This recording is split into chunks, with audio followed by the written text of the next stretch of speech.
inicial deste webinar, que está a ser construída em conjunto entre a AICIB e a APA. Isto reflete uma colaboração que tem vindo a fortalecer-se entre estas duas instituições e que nós achamos que é muito frutuosa para todos aqueles que estão interessados no domínio da saúde e da investigação clínica em particular.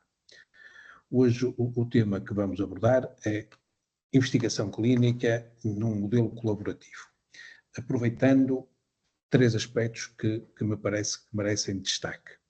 O primeiro é o facto de haver agora uma organização que promove, uma organização dos serviços prestadores de saúde, que promove uma interação entre aquilo que se passa em ambiente hospitalar e aquilo que se passa no ambiente dos cuidados primários. A investigação clínica em Portugal tem uma expressão crescente, mas essa expressão tem assimetrias regionais e assimetria ao nível dos cuidados. Os centros de investigação clínica estão eminentemente a trabalhar no ambiente dos cuidados agudos, dos cuidados hospitalares, e, portanto, observa-se uma assimetria no que se passa na investigação clínica ao nível dos cuidados primários. A organização em unidades locais de saúde permite aqui uma nova oportunidade para relançarmos e equilibrarmos os esforços que nós fazemos ao nível dos estudos clínicos nestes diferentes níveis de cuidados. E, portanto, esta oportunidade merece destaque e merece reflexão. Um segundo nível que nos parece da maior relevância é a questão de que estes centros de investigação clínica, agora, desde março de 2024, têm uma oportunidade de aumentarem os seus níveis de autonomia de gestão.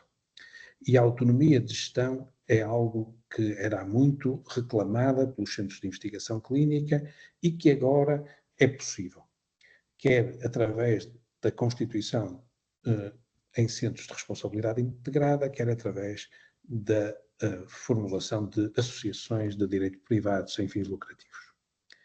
Qualquer uma destas soluções revela a possibilidade de os centros ficarem mais autónomos, mas, obviamente, aumenta o seu nível de responsabilidade. E, por isso, este trabalho junto com a APA é da maior importância para nós aumentarmos a capacitação dos centros e, por essa via, garantirmos que eles ficam mais preparados e melhor preparados para, eventualmente, darem este salto qualitativo no que diz respeito à sua gestão. Por último, dar-vos nota que a AICIB está a trabalhar com os reguladores, em particular com a SEIC e com o IFARMED, no sentido de criar redes colaborativas dentro e inter-centros de investigação clínica. Por essa via, nós admitimos que vamos conseguir agrupar vários centros de investigação clínica na resposta aos feasibility que cheguem a estes centros, mas também aumentar a rede de recrutamento com outras instituições prestadoras de cuidados de saúde que não tenham o mesmo nível de preparação e de capacitação e que agora se podem associar a estes centros de investigação clínica que estão melhor preparados. Estas são 3 ações que estão agora ativas em Portugal e que seguramente merecem uma reflexão de todos nós para que estejamos em melhores condições para enfrentar os desafios que a investigação clínica representa no nosso contexto, para que consigamos concretizar o potencial que Portugal tem neste domínio. Estou, por isso, muito confiante que estes webinars, com centenas de pessoas a assistirem, vão constituir o pilar que vai permitir que alavanquemos o sistema para outras dimensões. Obrigado por estarem presentes e contem com a AICIB para vos ajudar naquilo que necessitarem. Passava agora a palavra à Célia Rodrigues para iniciar a moderação deste webinar. Obrigado, Célia. Obrigada, Sr. Professor Nuno Sousa. Eu peço desculpa não ter feito eu a sua apresentação inicial logo deste webinar, mas de facto por problemas aqui tecnológicos surgiu aqui um imprevisto e acabamos por inverter. De qualquer das maneiras, portanto, não sei se eu não cheguei a ouvir, portanto, para quem nos está a começar também a ouvir agora, o Sr. Professor Nuno Sousa é o presidente da AICIB e, portanto, foi quem nos fez de facto esta abertura deste webinar. De qualquer das maneiras, eu não posso deixar ainda de agradecer a todos os participantes e palestrantes a presença neste webinar, sendo que é com enorme satisfação sempre que registramos estas participações. Este evento resulta de um conjunto de iniciativas levado a cabo pelo Grupo de Investigação em Saúde da Associação Portuguesa de Administradores Hospitalares, em parceria com a AICIB, a quem nós agradecemos.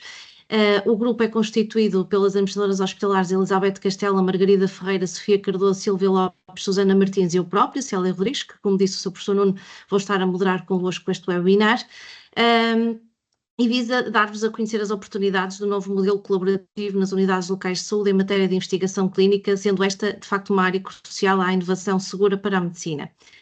Gostaria só também de deixar uma pequena nota que nós vamos deixar um pequeno espaço para perguntas e respostas, maioritariamente no final deste webinar, pese embora haverá algumas que também surgirão ao longo das apresentações por necessidade dos nossos palestrantes se ausentarem, mas eu gostaria que fossem, por favor, muito concisos, que as colocassem portanto, no espaço próprio de perguntas e respostas e que também pudessem formalizar já quem é a pessoa que gostariam de ver respondida essa pergunta.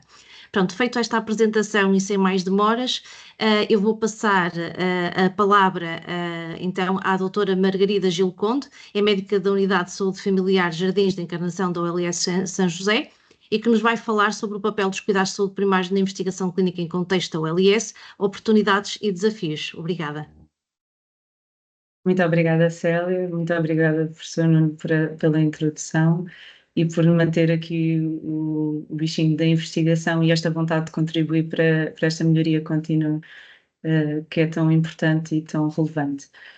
Eu queria só também explicar que, para além de médica de família, eu estou a desenvolver um projeto que visa melhorar a capacidade das infraestruturas para a investigação e estratégias para a promoção da investigação e cuidados de saúde primários, e penso que foi nessa qualidade que é nessa qualidade que estou aqui representada, apesar de, sim, também ser médica de família. E nesse contexto também consigo dar o feedback do que os médicos de família sentem sobre a investigação. Então, a minha intervenção é sobre o papel dos cuidados de saúde primários na investigação clínica em contexto do LS e vou tentar aqui focar-me nas oportunidades e desafios.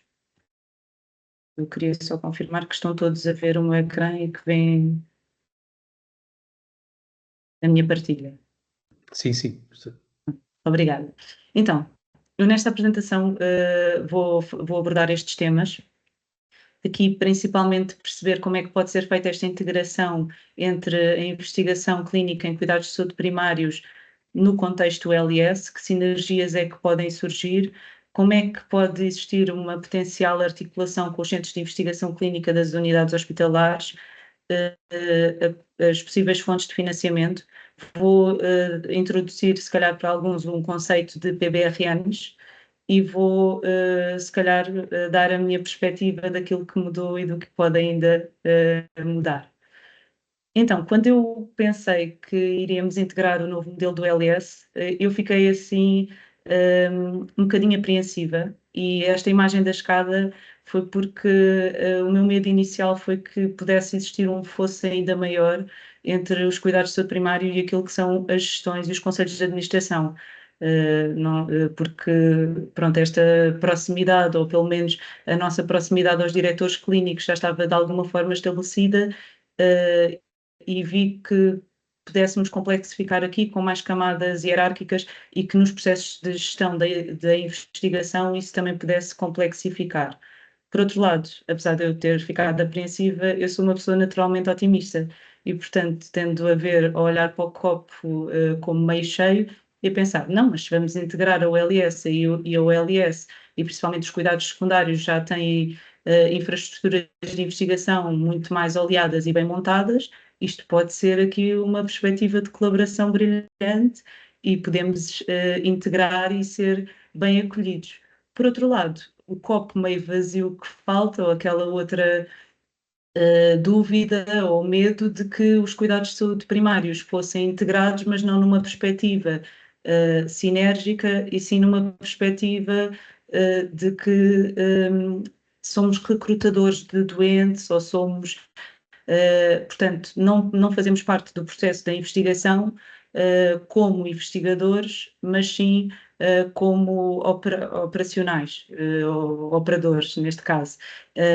E não é que não seja importante o acesso às cortes que os cuidados de saúde primários trazem, e os médicos de família podem ter essa função de serem recrutadores, ou de serem coletores de dados, pronto, esses diferentes fatores, mas nós queremos mais, não é? Nós queremos médicos de família, e não só, profissionais dos cuidados de saúde primários, que sejam investigadores e que façam parte do processo cognitivo e científico que está por trás da investigação.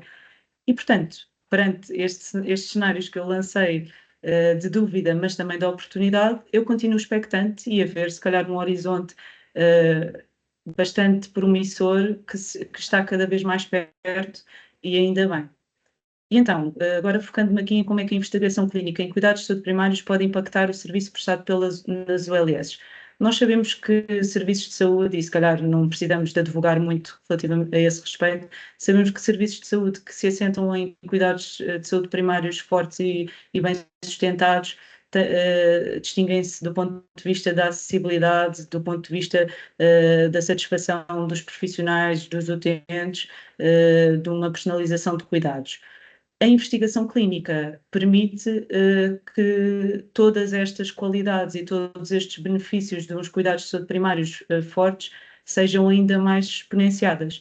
Uma melhoria de qualidade de serviço, uma melhor personalização, uma redução de tarefas de baixo valor, que eu acho que se calhar já começa a extrapolar os cuidados de saúde primários, esta sensação de que temos todos imensas atividades que não deveríamos estar a fazer, e a investigação é um caminho para ajudar a cortar estas gorduras que só estão a pesar nos serviços de saúde. Uma maior satisfação profissional. Sabemos que profissionais que contribuem para a produção científica e para a produção científica que é relevante para os seus doentes, estão mais satisfeitos e estão mais próximos com a sua prática e com os seus serviços, os serviços em que trabalham.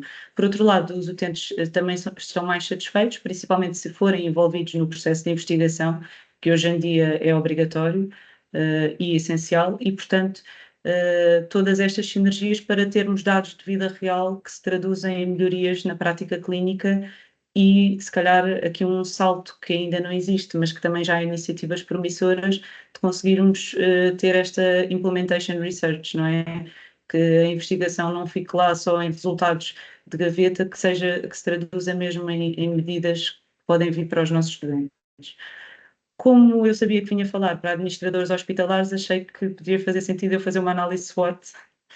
Não sei se ainda se usam, mas eu, pelo menos, quando aprendi ou estive nos meus modelos de gestão, a ideia seria sempre fazer estas análises.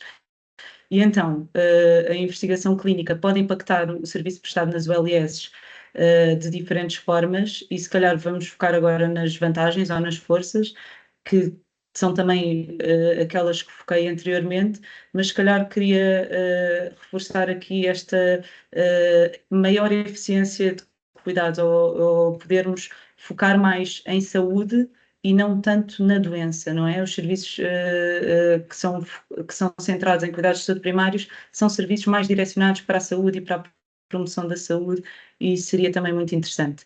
Por outro lado, temos como fraqueza, mas se calhar também como ameaça, o facto de haver mais dinheiro ou mais investimento em doença, e quem faz investigação sabe isto, não é?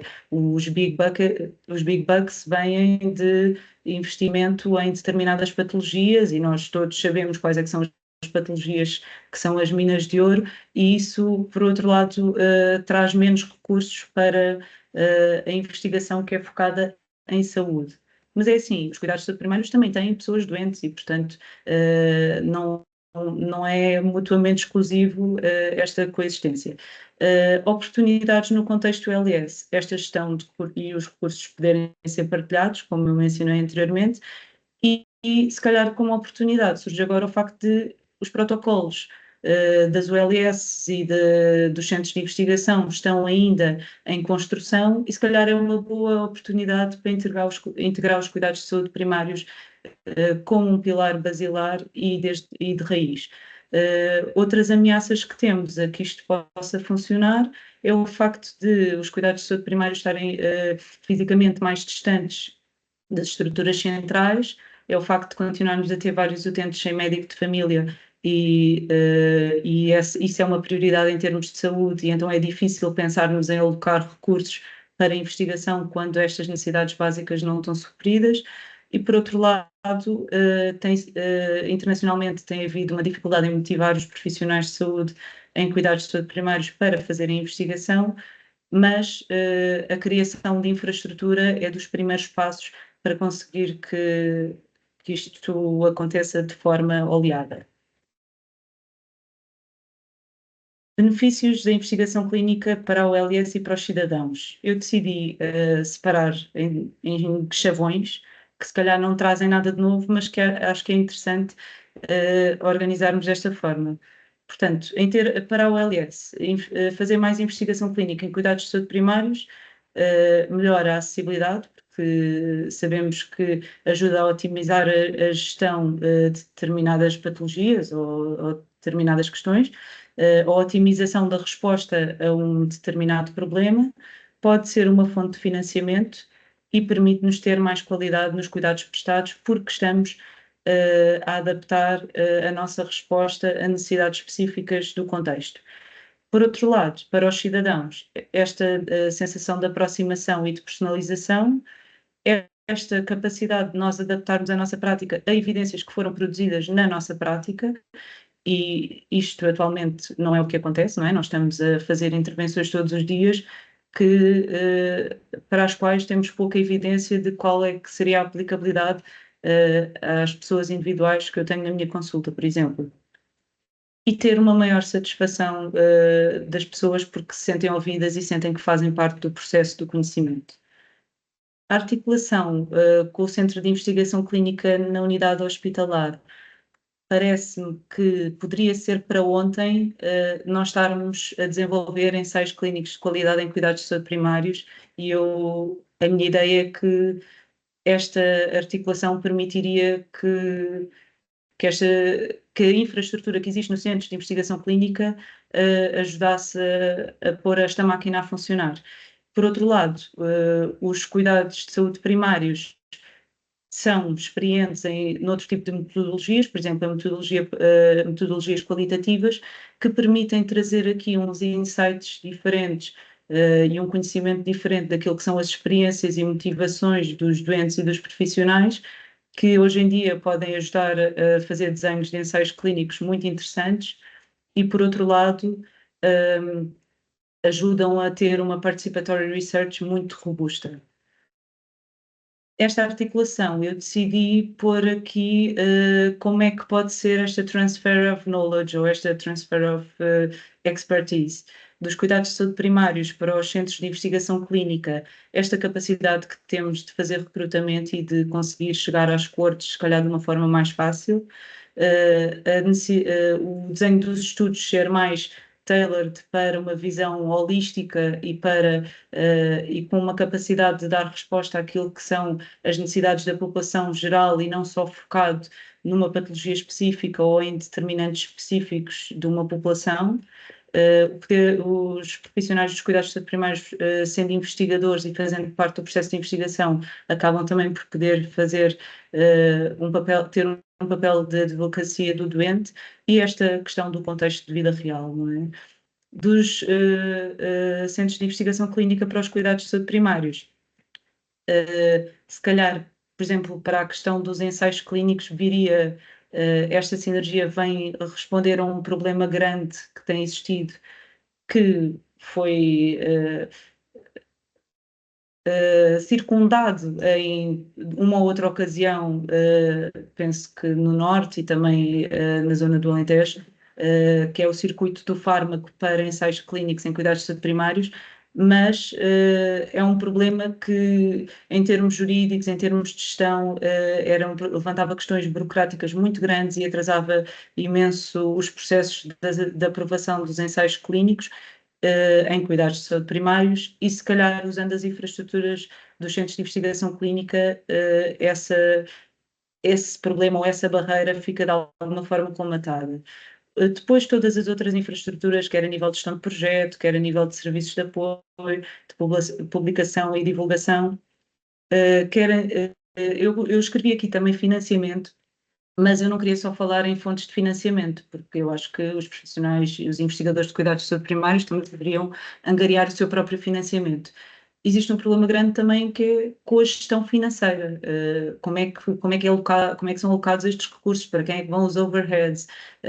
Quem é que é a entidade que está a gerir? E os centros de investigação clínica poderiam também ajudar a centralizar este aspecto dos ensaios clínicos em cuidados de saúde primários. Falando aqui em financiamento, eu queria deixar-vos um dado que me deixou triste, se calhar muitos de vós já conhecem, que é, na Europa são alocados anualmente mais de 30 mil milhões de euros em investigação e desenvolvimento. E uma percentagem muito, muito pequena desse valor vai para Portugal e está muito aquém daquilo que seria a capacidade de resposta e de investigação e inovação e desenvolvimento dos serviços de saúde e dos investigadores que temos e provavelmente das infraestruturas que temos. Quando falamos em potenciais fontes de financiamento para a investigação, pronto, acho que não é desconhecido dos participantes que podemos estar a falar de bolsas públicas, de bolsas por institutos ou fundações, podemos estar a falar do peso importante que tem também a indústria farmacêutica aos laboratórios, podemos também estar a falar de financiamentos institucionais e governamentais.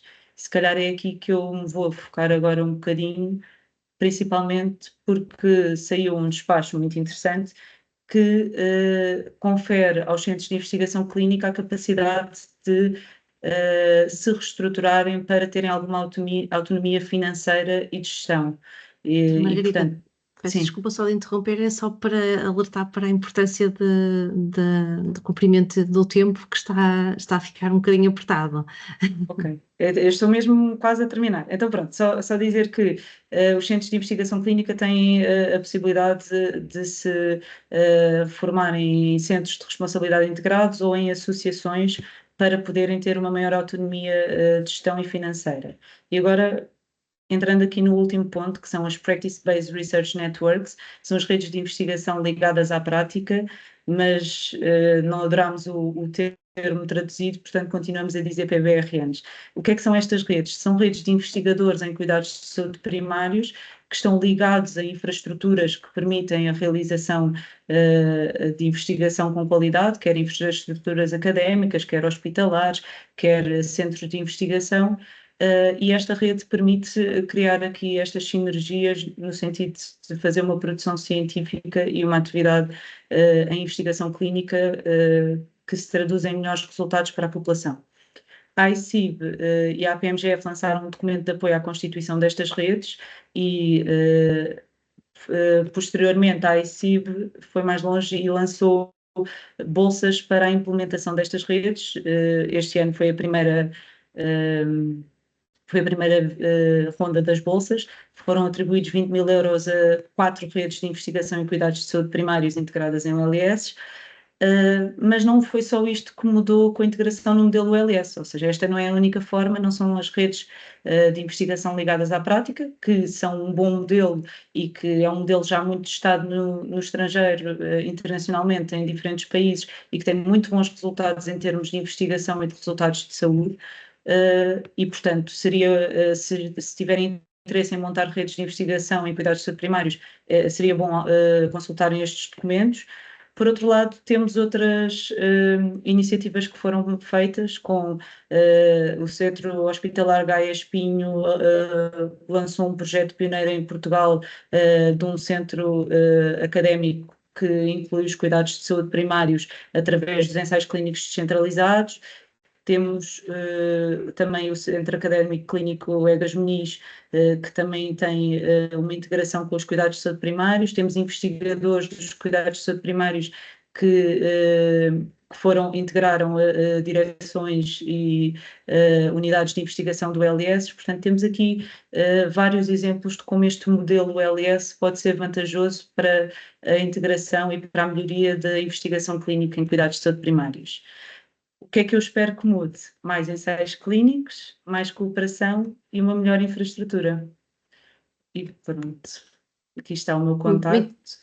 Muito obrigada, doutora Margarida Gil Conde, pelo conhecimento que nos acabou de transmitir, por esta partilha desta experiência. Eu gostava só de perguntar se haveria alguém que gostasse de fazer alguma pergunta à doutora Margarida Gil Conde, muito especificamente, dado que terá que se ausentar e, portanto, não terá depois a oportunidade no final de fazer e de estar convosco para responder. Tenho aqui já uma pergunta, mas que será para todos, portanto, vou deixá-la se calhar um bocadinho mais para o final, porque talvez parece-me que é bastante abrangente. Dou só espaço para mais 2 segundos. De qualquer das maneiras, enquanto não surge aqui a pergunta, se é que ela possa vir a surgir ou não, vou aproveitar para apresentar, portanto, o próximo tema.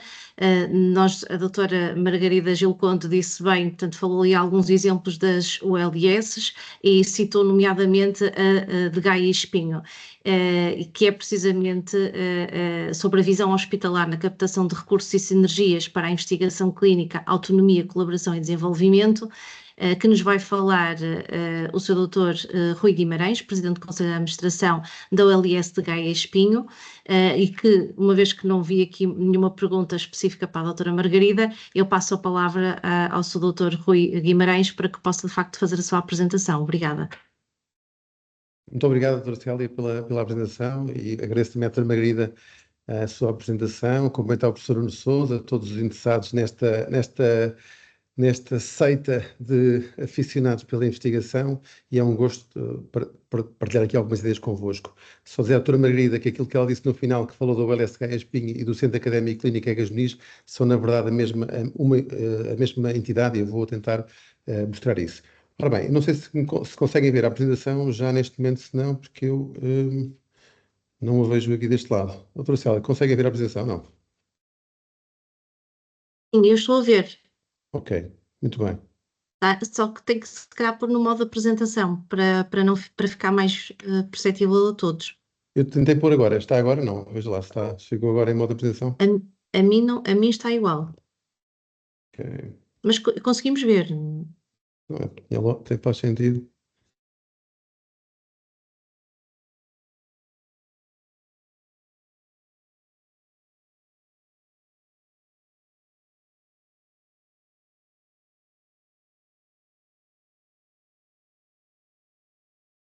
Ok, Já está. Ok, muito bem. Então, quem somos? Bem, nós neste momento temos a correr mais de 130 ensaios de estudo de fase tardia. Isto acho que define bem, digamos, a expressão daquilo que é a nossa natureza e, sobretudo, esta evolução que é de facto fantástica. E aqui um cumprimento ao professor Tiago Gregório, que está também aqui ligado, que é responsável pela unidade de investigação, e ao professor Firmino, que já os vou apresentar também aqui um pouco mais à frente. Somos uma OLS que tem neste momento quase 5.500 pessoas e quase 900 camas, serve uma população direta de 330 mil pessoas, mas na verdade tem um anel em que chega a 1.200.000 habitantes, que tem a ver com as especialidades que são mais diferenciadas. Está composta por 4 unidades hospitalares, a principal, depois é no centro da cidade, uma em Espinho, o Centro de Reabilitação do Norte, e agora neste momento mais de 40 equipas no âmbito dos cuidados de saúde primários, entre os CSPs, os SFs e saúde pública e unidades de cuidados da comunidade. Este é o organigrama que propusemos de funcionamento para a nossa unidade local de saúde, só para chamar a atenção para, no fundo, criarmos aqui um departamento chamado Gestão de Planeamento, Inovação e Promoção da Saúde, e onde introduzimos lá dentro o Serviço de Investigação e Inovação na Saúde, e este é um organigrama que está ainda a aguardar a homologação por parte da tutela, já desde março, mas é o modelo que nós definimos de funcionamento para a investigação. Temos também uma coisa que a doutora Margarida há bocadinho falou, que é realmente este CAC, este Centro Académico Clínico, que é composta por, na verdade, 4 unidades locais de saúde, Matosinhos, Gaia, Feira e Aveiro, e uma universidade, uma academia, que é a Universidade de Aveiro, que nos liga. Em conjunto, nós representamos cerca de 2,5 milhões de utentes, e isto é relevante para aquilo que vou dizer mais a seguir. Também vi que há aqui uma pergunta sobre a possibilidade de haver tempo protegido para a investigação, e nós temos, de facto, desde há 2 anos, que lançamos umas bolsas de tempo protegido, quer para doutoramento, quer para mestrados, mas também para projetos de investigação, em que damos dinheiro, financiamento, e damos também tempo protegido para que possa ser usado. Um tempo de trabalho que nós blindamos e que não permitimos que seja usado para a atividade clínica, mas que protegemos para este efeito. Isto é, de facto, fomos o primeiro, a Unidade Local de Saúde que o fez. Neste momento, a Feira também, nossos vizinhos também o estão a fazer. Do ponto de vista dos ensaios clínicos mais diferenciados, temos também uma unidade de ensaios clínicos de fase precoce, que está, digamos, com capacidade de internamento com 5 camas. Foi a primeira unidade para esta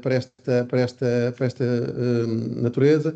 Tem uma componente ambulatória, um circuito ambulatório e um circuito para internamento, com farmácia, com laboratório, com área administrativa, com gabinetes de médicos e gabinetes de enfermagem, e que permite também podermos trabalhar nesta área.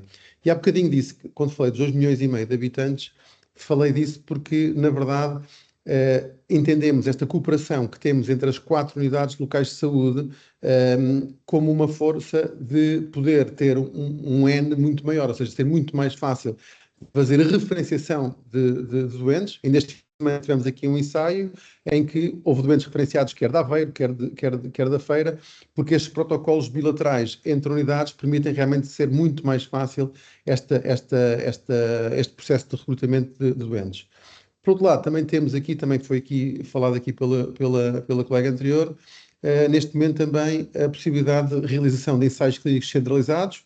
Já formámos mais ou menos cerca de 150 pessoas, são binómios, médico e enfermeiro, equipas de família.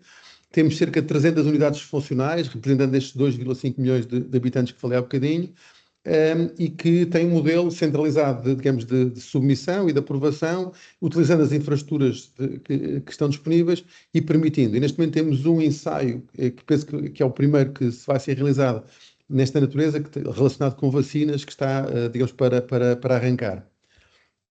Depois, a outra vantagem que temos é que as bases de dados, que tipicamente são propriedade e cada uma, às vezes mesmo dentro da mesma unidade local de saúde, não falam umas com as outras, nós conseguimos de facto que harmonizar essas bases de dados e torná-las no fundo numa só, e que sejam acessíveis, e elas estão com o mesmo dominador, ou seja, elas estão com base no OMOP, e portanto elas têm exatamente a mesma linguagem e é fácil pesquisar. Ou seja, se eu amanhã quiser iniciar aqui um estudo em que eu preciso de diabéticos entre os 50 e os 60 anos e que tenham uma hemoglobina glicada entre 2 valores específicos, eu rapidamente consigo ir buscar esses dados, o que é digamos, um avanço muito grande para o que temos.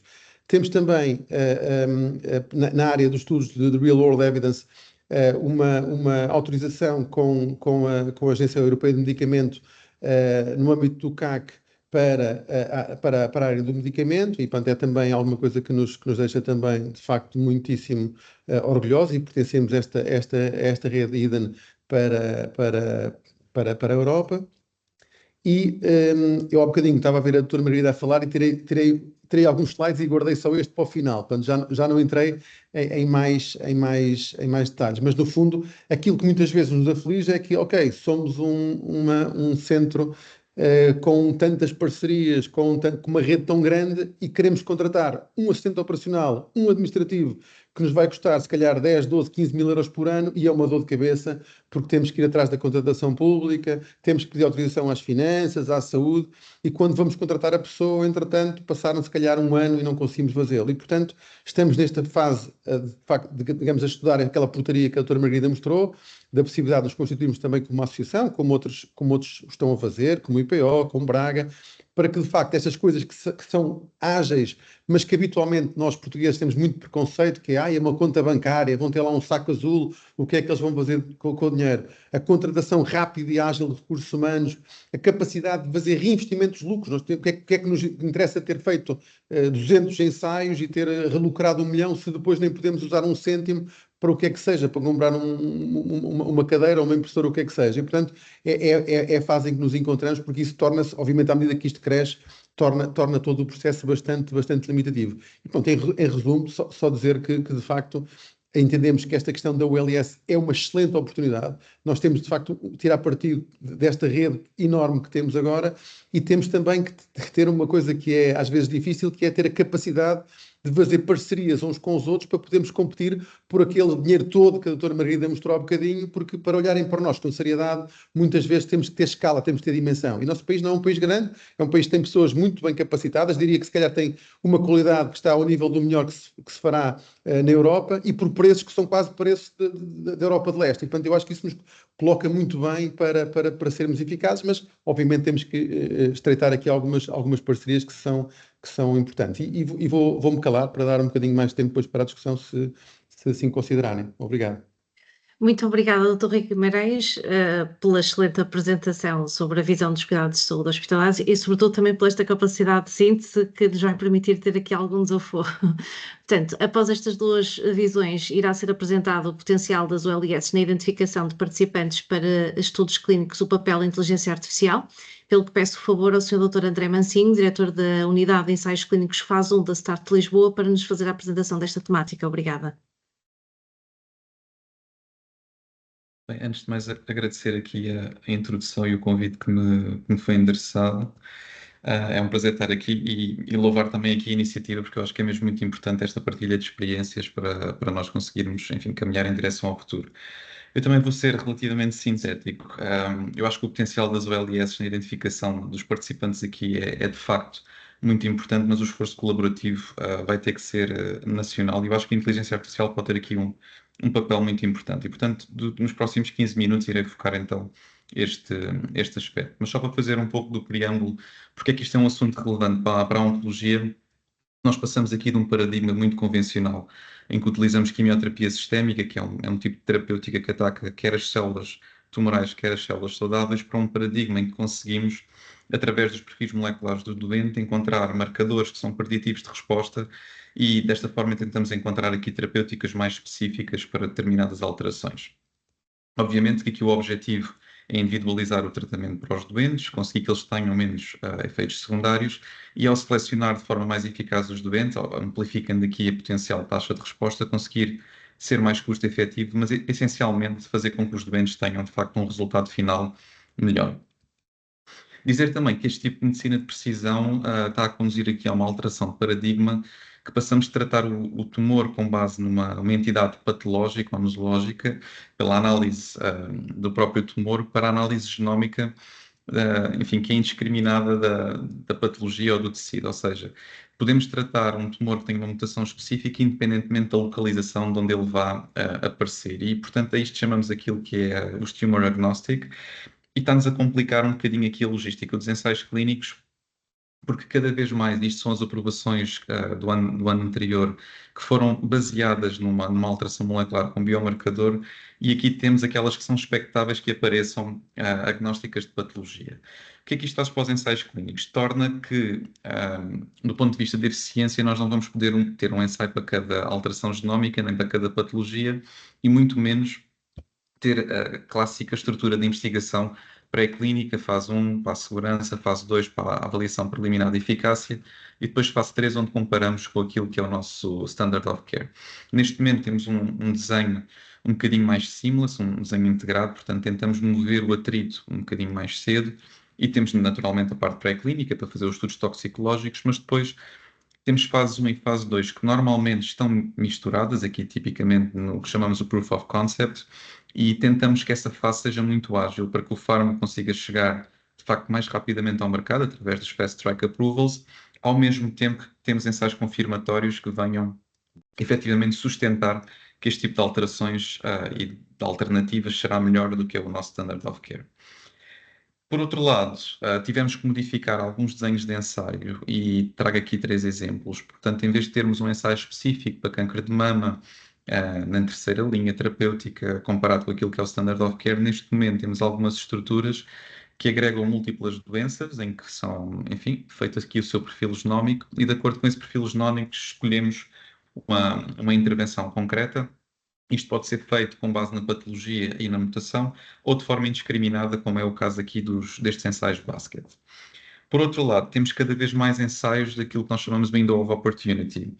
E isto diz respeito a doentes que são diagnosticados num determinado cenário e antes de fazer aquilo que seria o seu standard of care, teriam então a oportunidade de entrar neste ensaio.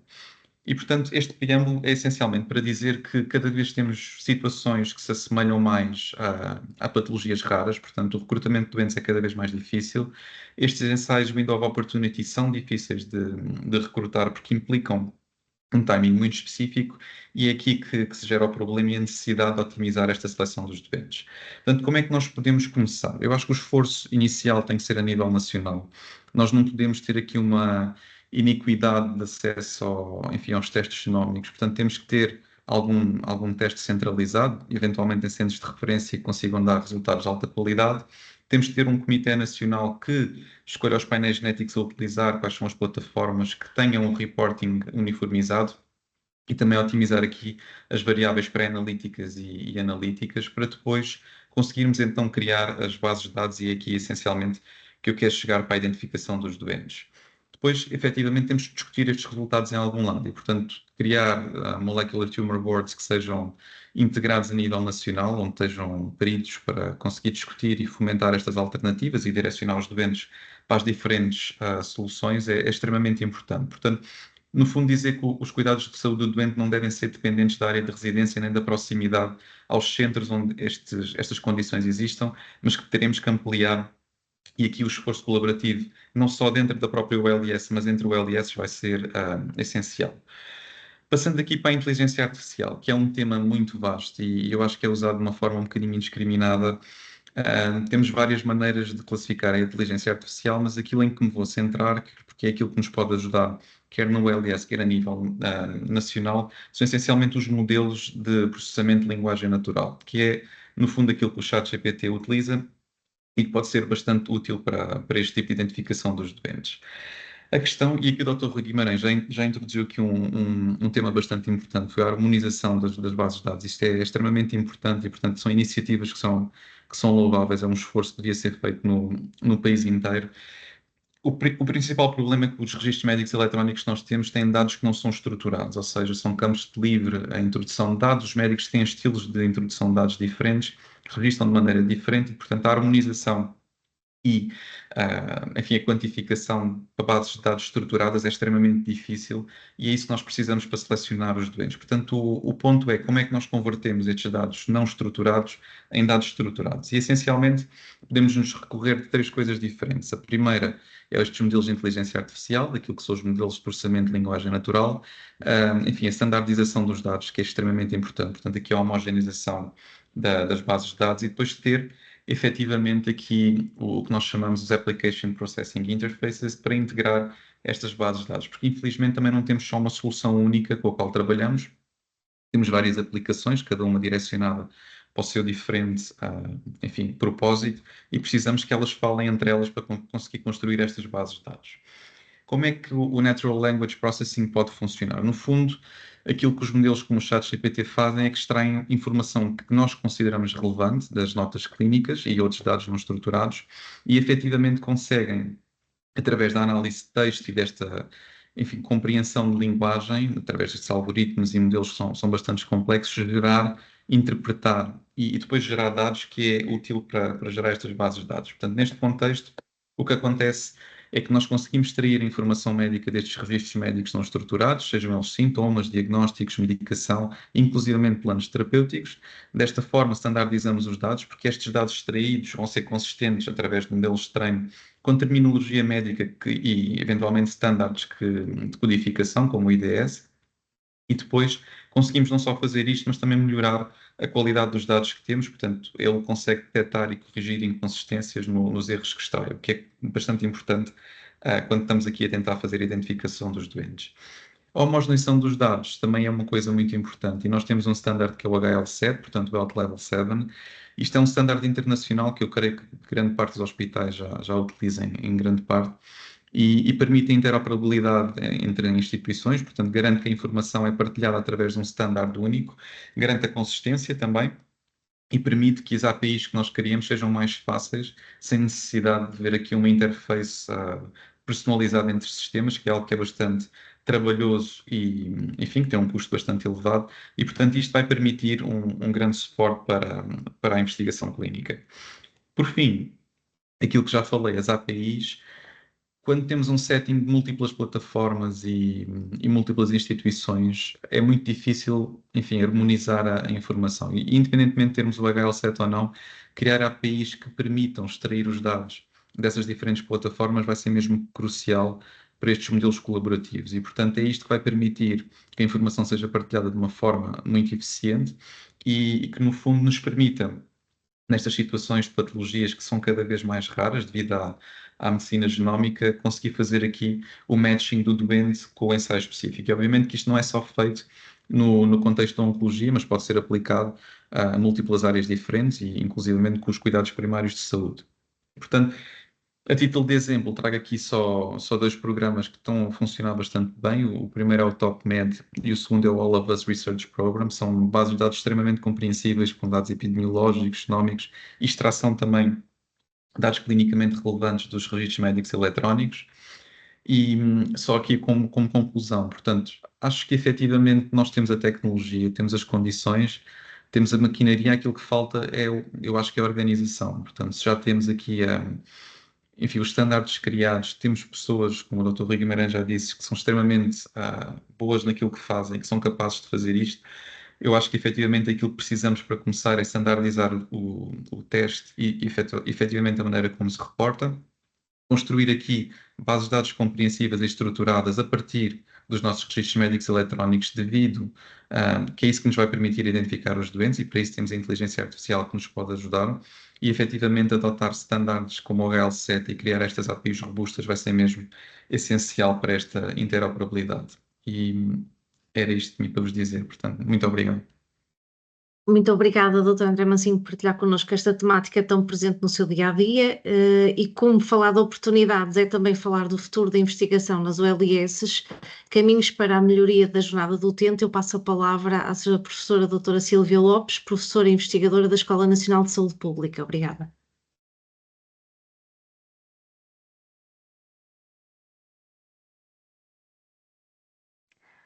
Muito boa tarde a todos e obrigada por este convite e por esta oportunidade.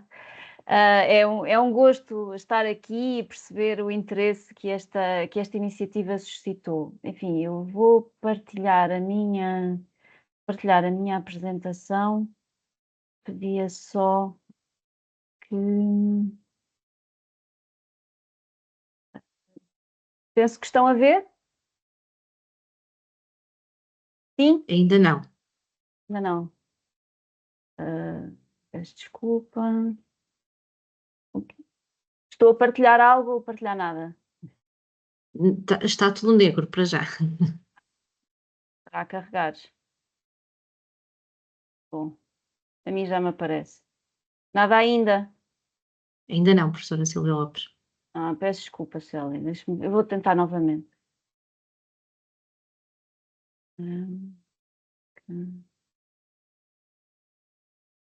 Agora?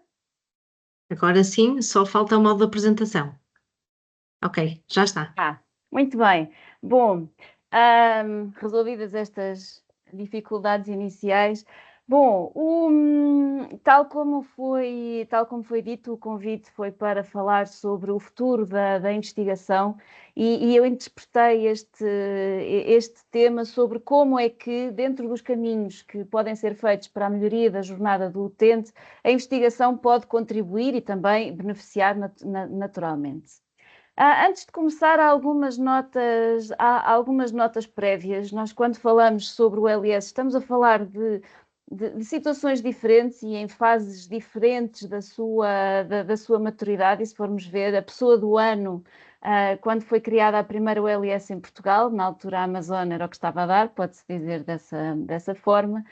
Em 2023 já muitos anos se tinham passado e, portanto, nós temos aqui instituições que estão em situações diferentes da sua evolução enquanto LS, apesar de a razão pela qual foram criadas se manteve, apenas com ligeiras alterações, e o papel da investigação provavelmente também não será assim tão diferente em ambas, mas serão certamente as intervenções que visam melhorar a jornada do utente. Mas, por outro lado, também não pensei apenas sobre a investigação conduzida por elementos apenas internos à instituição, e como já foi dito aqui nas apresentações anteriores, que desde já aproveito para agradecer, a investigação muitas vezes faz-se em redes e portanto, muitas vezes a investigação é conduzida por elementos externos à instituição, com a participação de elementos internos, ou inversamente, sendo elementos internos a liderar.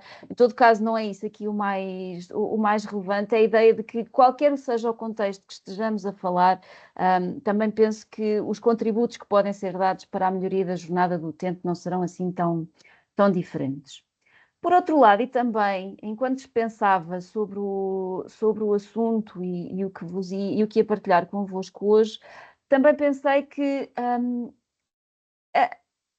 esta articulação entre a investigação, as ULS e, no fundo, se quiserem, a investigação e a prática, é uma situação em que todos ganham, ou seja, a investigação muitas vezes tem a sua própria agenda, as suas próprias motivações, as suas próprias necessidades, que a colaboração com as instituições ajuda a concretizar, e, por outro lado, também, de forma semelhante, as instituições têm a sua agenda, que a investigação ajuda a concretizar. E, portanto, eu vejo isto como um jogo de soma positiva, no fundo, em que todos ganham e que esta colaboração permita a ambos chegarem mais facilmente aos seus objetivos.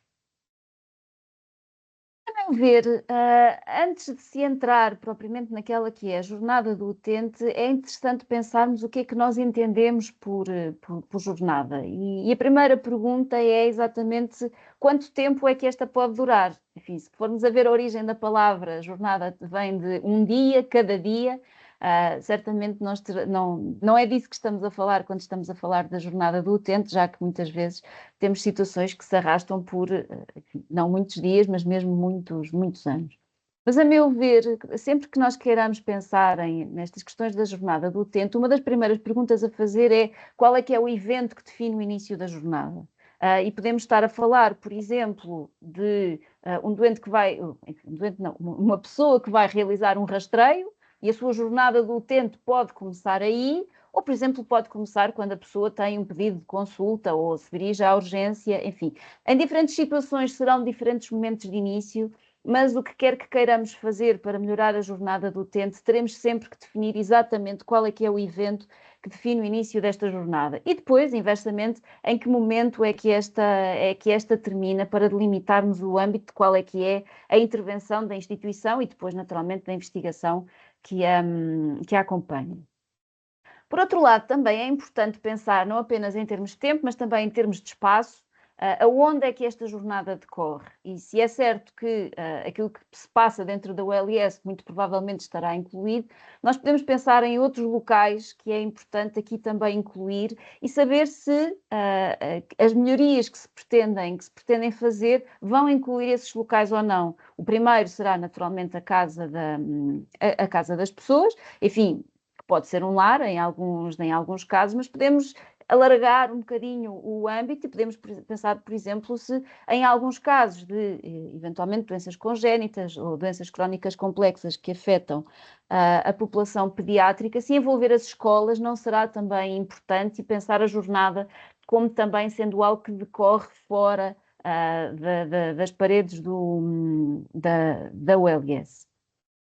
Portanto, precisamos então de pensar um pouco no quando, no onde e a seguir pensar no quem, ou seja, quem é que vão ser os doentes que são prioritários quando nós estamos a pensar nestas questões da jornada do utente e depois de que forma é que a investigação pode ajudar aqui e tentei compilar alguns dados nesse sentido.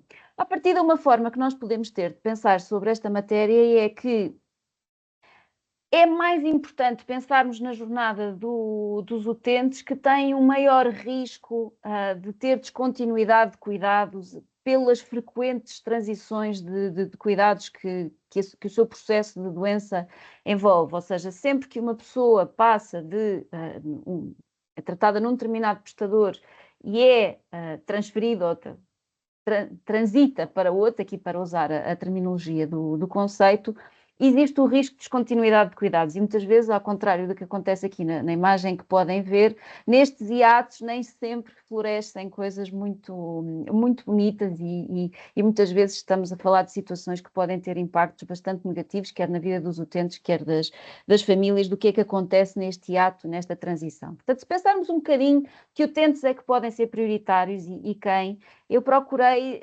partilhar convosco alguns dados, enfim, para vos ajudar talvez mais que ter novas respostas, a fazerem novas perguntas. Também não tinha a veleidade de achar que com este tempo conseguia responder a todas as perguntas sobre o assunto. Mas enfim, avançando. Há uns anos fizemos um estudo com uma instituição em que aquilo que procurámos perceber foi o que é que sucedia às pessoas quando tinham alta do internamento e qual é que era, por exemplo, a sua utilização da urgência nos 30 dias após a alta. Isto porque nós temos neste momento vários mecanismos para acompanhar os reinternamentos, mas existe um grande conjunto de pessoas que necessita de cuidados que encontra na urgência, não são suficientemente graves para ser reinternados, infelizmente, contudo, muitas vezes têm uma utilização intensa da urgência e nós quisemos saber quem eram essas pessoas. Portanto, foram incluídos à volta de 20 mil episódios de internamento e, para não demorar muito nestas questões, partilhava já que dos resultados que nós encontramos, cerca de 1 em cada 4 doentes utilizou a urgência nos 30 dias após a alta. E que destes, 75% não foram readmitidos, ou seja, são pessoas que não estão a ser capturadas pelos reinternamentos, mas que, contudo, estão a carecer de cuidados, muitas vezes num período muito curto após a alta. E vejam que cerca de metade das pessoas regressaram nos primeiros 9 dias após a alta. Portanto, estamos a falar de algo que muito dificilmente não estará relacionado com algo que se passou durante o internamento ou num follow-up a muito curto prazo que estava previsto ter acontecido e que terá ou não sucedido.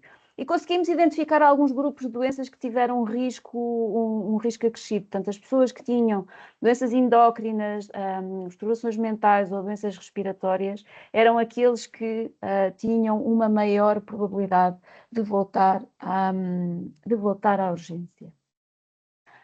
Pensando numa perspectiva um pouco diferente sobre como é que nós podemos pensar em quem serão os doentes prioritários para este tipo de programas, ainda relacionado com o serviço de urgência, mas numa perspectiva bastante diferente, também apresentámos estes resultados no Congresso de Saúde Pública recentemente.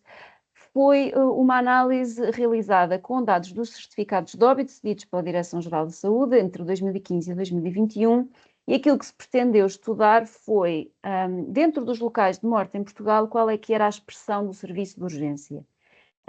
E aquilo que nós podemos observar, e conforme podem ver aqui no canto inferior direito, foi que em Portugal, entre 2015 a 2021, 13,2% dos óbitos que ocorreram no país ocorreram no serviço de urgência. E se formos olhar por ano, esta percentagem é maior em 2021 do que tinha sido em 2015. E, portanto, dificilmente é um local que faz parte das preferências das pessoas sobre onde é que querem ser cuidadas em fim de vida e que muitas vezes seria importante também pensar na jornada destas pessoas e se de facto este era um evento desejável ou indesejável, ou pelo menos, não o evento, mas certamente o local era desejável ou indesejável, e o que é que as instituições podem fazer, quer a nível dos cuidados hospitalares, quer a nível dos cuidados de saúde primários, para que estas situações vão ao encontro daquelas que são as expectativas de todos os envolvidos.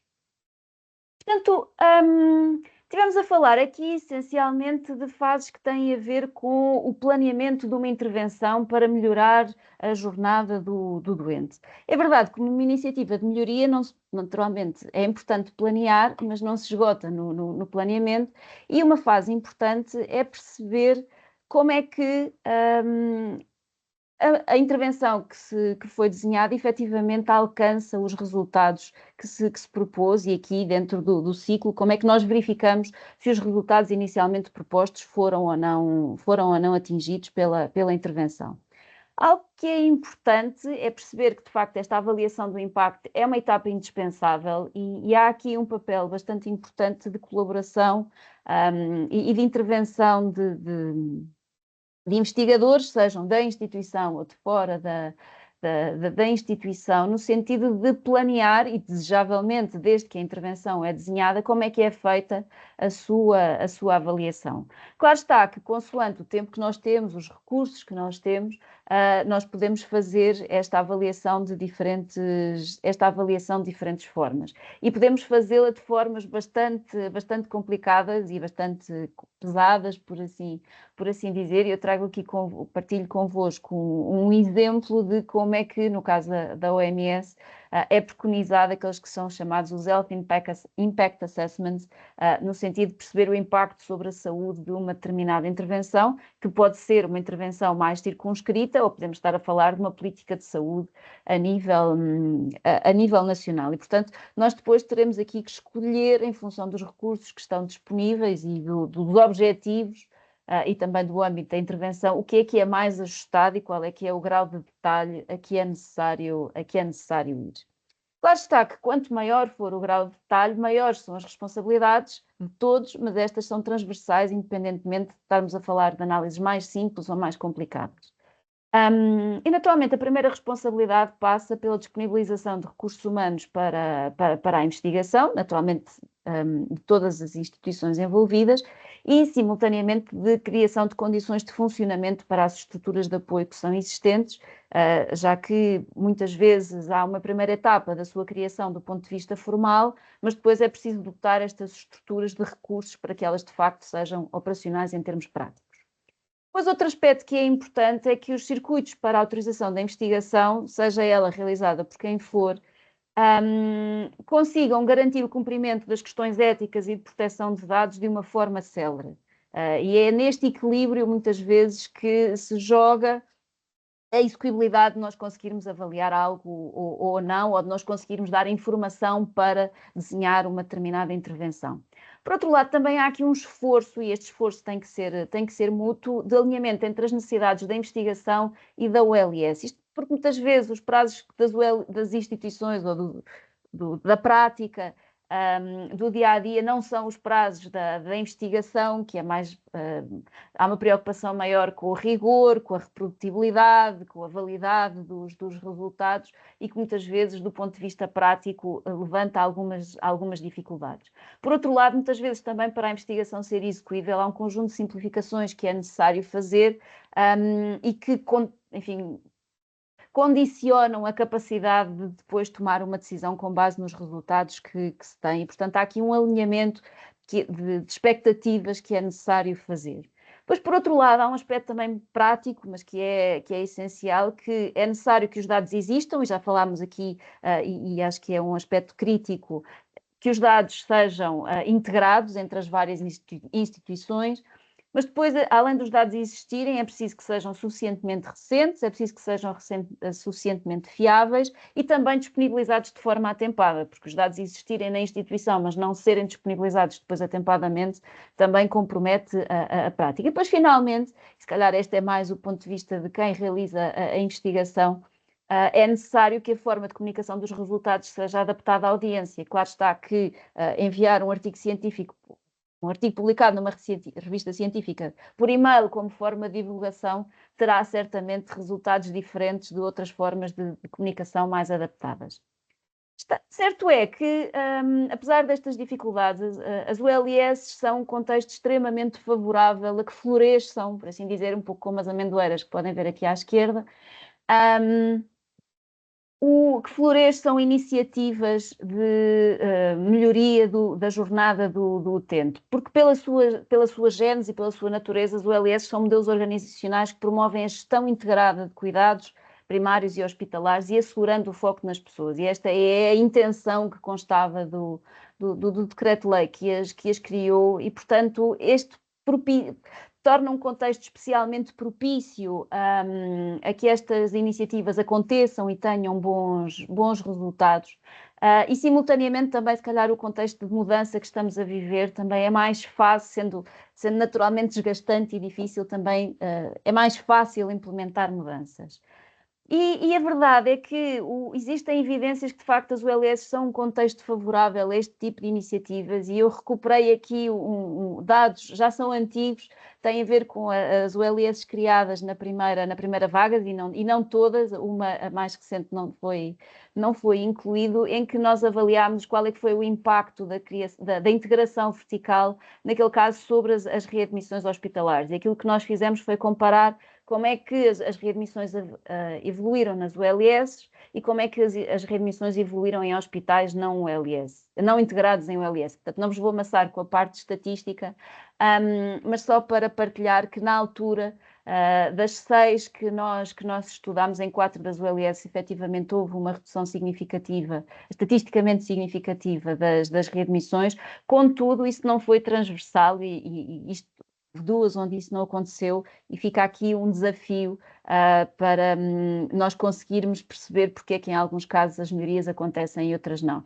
É interessante também ver que também por doença houve grupos onde esta melhoria se verificou, mas em outros não. E neste caso, nos casos de pneumonia, infecções de trato urinário e diabetes com complicações, foram aqueles onde de facto a integração dos hospitais em ULS melhor trouxe uma redução das readmissões. Portanto, para terminar, quais é que são as mensagens com que gostaria de vos deixar?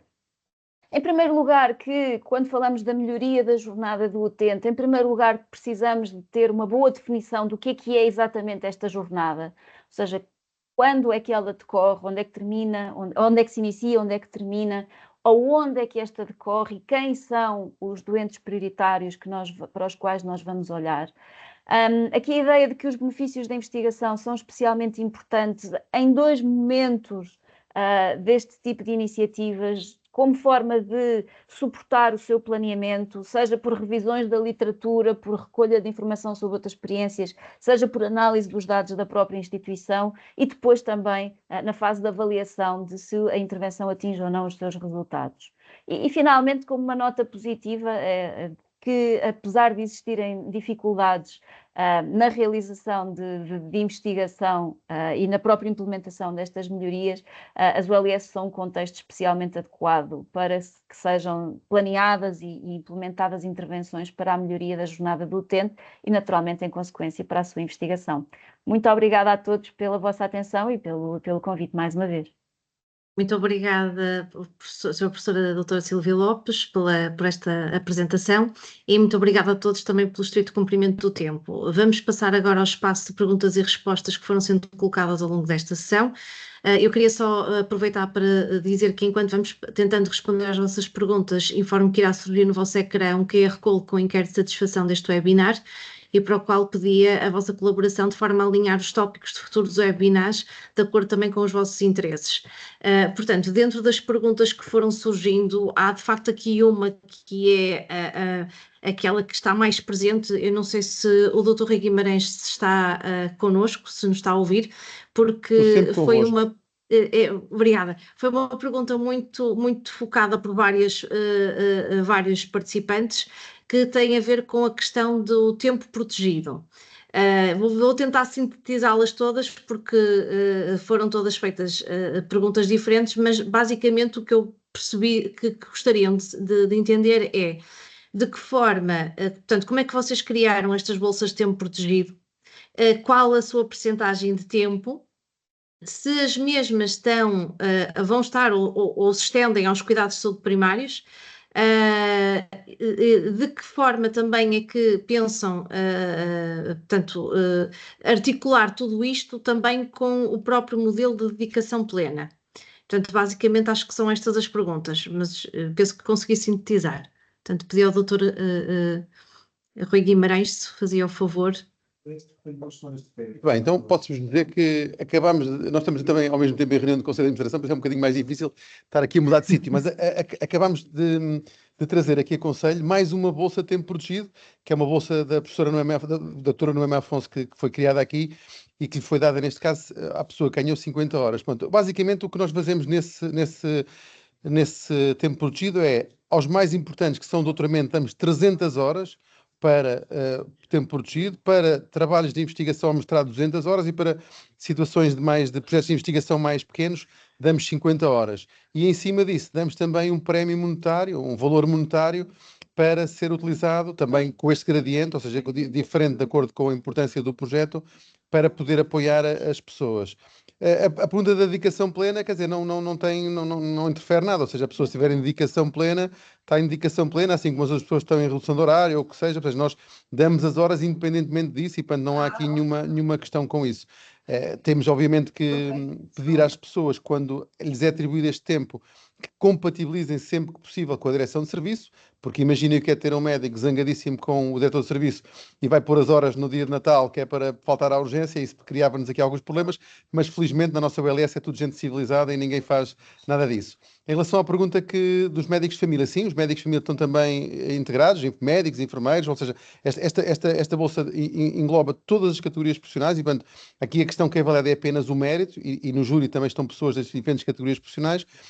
E, portanto, não há aqui nenhuma discriminação, antes o contrário. Há também um incentivo a que sejam majoradas as iniciativas que tenham natureza multidisciplinar. Nós queremos promover também o trabalho de equipa e, portanto, projetos que tragam a envolvência de várias classes profissionais têm prioridade, têm mais pontuação do que os outros. Eu acho que respondi a tudo, mas se houver mais alguma dúvida, por favor. Não, eu penso que sim, e até perguntavam também se haveria planos para novas bolsas, e eu penso que planos há sempre, não é? Ideias existem sempre, mas neste momento esta que vocês implementaram é de facto uma excelente medida e certamente também irá trazer muita motivação aos profissionais para se dedicarem a esta área e que é sempre de louvar, portanto, obrigada pela resposta. Sim, e a atribuição da bolsa é anual, ou seja, as pessoas também passam a saber que todos os anos têm a possibilidade ou seja, se não conseguirem num ano, podem ir no ano seguinte. Portanto, há aqui uma continuidade, não foi uma iniciativa uma única vez, como eu disse, já vai parar de ser edição. Muito bem, perfeito, obrigada. A outra questão tem a ver com a questão do uso da inteligência artificial na harmonização dos dados clínicos, e a pergunta é para o Dr. André Mansinho, no sentido em que, de que forma é que este uso desta ferramenta garante depois o cumprimento em termos de lei de proteção de dados? Acho que é uma pergunta importante e fazendo só aqui uma consideração, eu acho que a RGPD, que foi uma coisa que inicialmente até foi criada, obviamente no âmbito da proteção, mas também que facilitaria a investigação, está sujeita a uma interpretação que é bastante ambígua e às vezes é uma sobreinterpretação que nos complica e que assusta muito devido às coimas que, enfim, depois podem decorrer do incumprimento da mesma. Mas diria que aqui a única solução, e perante a lei que está em vigor, é mesmo ter o consentimento informado dos doentes primeiro, que poderia ser recolhido a nível dos cuidados de saúde primária. Eu acho que um doente oncológico, se lhe colocarem a questão de otimização, eventualmente de oportunidades e de acesso aos ensaios clínicos, ele não irá negar, e depois a base de dados tem que ser construída de forma a que seja cumpridora da RGPD, nomeadamente utilizando técnicas de anonimização e também de proteção de alguns dados que para nós não são, enfim, não são minimamente relevantes, nomeadamente dados identificativos, como a data de nascimento ou coisas que possam identificar o doente. Portanto, a partir do momento em que só as instituições é que tenham a chave referencial para identificar os doentes e que essa base de dados mais global não tenha dados identificativos e tenha apenas números de registro, não vejo grandes problemas na execução da tarefa. Ok. Muito obrigada, Dr. André Mansinho. neste momento, eu Não não... sei, doutora Ciel, deixa-me também responder Sim. esta questão também, deixa-me. Claro, com certeza. Muito bem, então só aqui nesta área, nós neste momento estamos a utilizar também a inteligência artificial para tentativa de estruturar texto livre para diários clínicos. O que é que estamos a fazer? Fizemos 2 pilotos, um na área dos cuidados primários e um na área hospitalar, em que colocamos basicamente um microfone a ouvir a consulta e no final ele faz uma proposta de diário clínico, digamos, no formato de diário de consulta mais tipicamente hospitalar e naquele formato mais solto que os cuidados primários usam. E o feedback foi muito bom, ou seja, as pessoas estão muito satisfeitas e é numa lógica, no fundo, de estruturação de dados, de harmonização de dados também e, obviamente, também de simplificação da vida de quem está a trabalhar. E eu acho que isto há de ser alguma coisa que vai crescer muito, de certeza que há mais gente que tem pilotos neste sentido e isto é de facto uma coisa que eu acho que tem toda a lógica. Muito obrigada. Não sei se mais algum palestrante gostaria de acrescentar alguma coisa a estas perguntas que foram colocadas. Pronto, eu penso que não. Assim sendo, eu gostaria portanto, dar por encerrada a sessão, mas através do Dr. Xavier Barreto, nosso Presidente da Associação Portuguesa de Administradores Hospitalares, a quem pedia, por favor, para proceder ao encerramento deste webinar e que, em nome do Grupo de Investigação em Saúde, agradeço a sua presença e a oportunidade para levarmos a cabo este tipo de iniciativas e que muito nos permite esta partilha entre as diferentes instituições de saúde que aqui estamos hoje e que de certeza que levamos para casa muitas boas ideias daquilo que gostávamos, não só do que ouvimos, mas também daquilo que gostaríamos de ver implementados também na nossa instituição. Portanto, o meu obrigada. Muito obrigado, Célia. Eu queria naturalmente agradecer-vos a todos.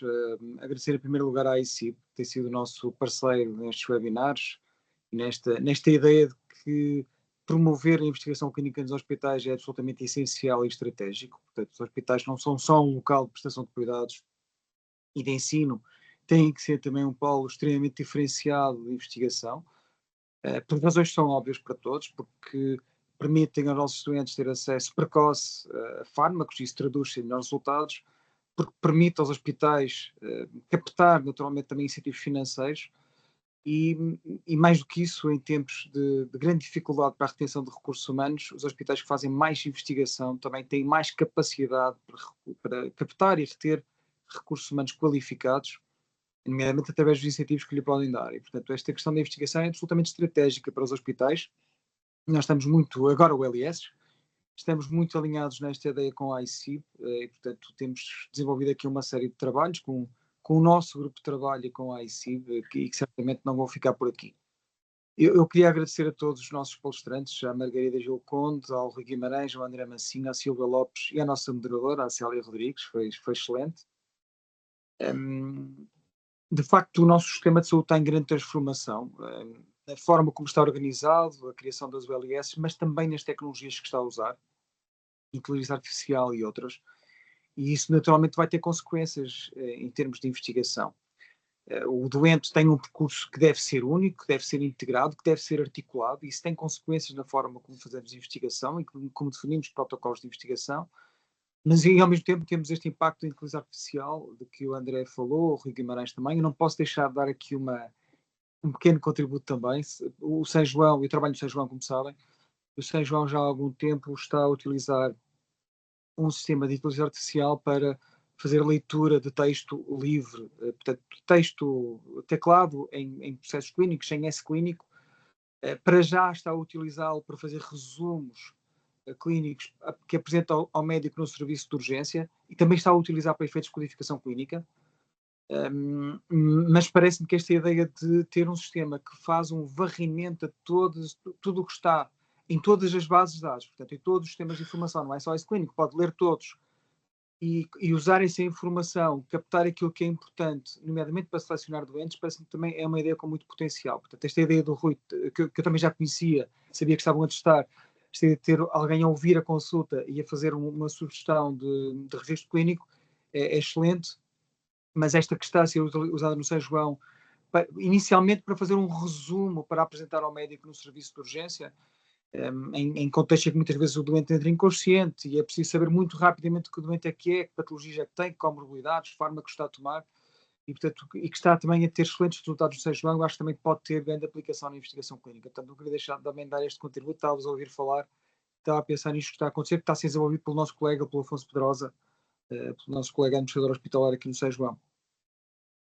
Acho que foi uma excelente sessão.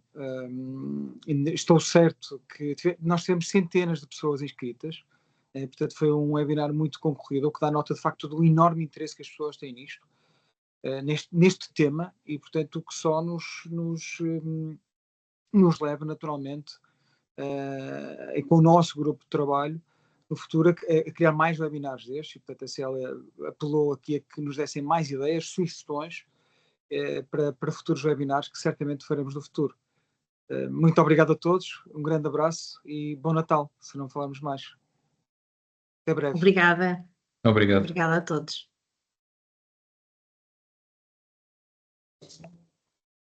Para a semana já temos um muito bom. Guimarães, Cambal e Antunes, que as pessoas que ficam na dúvida